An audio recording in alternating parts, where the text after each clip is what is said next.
being an eyewitness to a traumatic event, sometimes people don't respond or process that well. And then the third category would be indirect. So, an example of that would be children living in an abusive household. You know, they may not have actually seen dad hit mom, but maybe they've heard, you know, or they're affected by those two adults, like the behaviors, or they're affected by mom's behaviors. And so that's what we call indirect trauma. And people sometimes, especially children,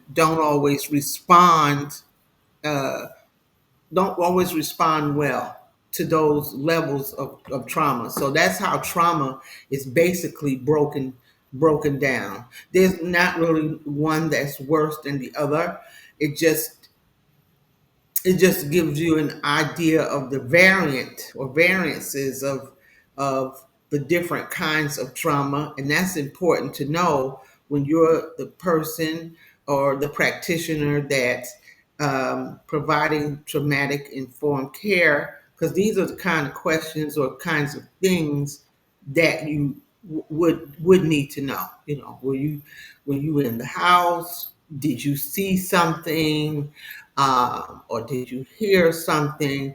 Did somebody tell you, which would be a form of indirect trauma? So those are the different kinds of trauma, and people respond to those in different ways. Uh, People respond to trauma in different ways because it depends on how they grew up. You know, it depends on how long they've been experiencing the level of trauma, and whether it was direct, indirect, or you were an eyewitness to it. It depends on that. It depends on your level of resistance. It depends on whether or not you're dealing with multiple traumatic events.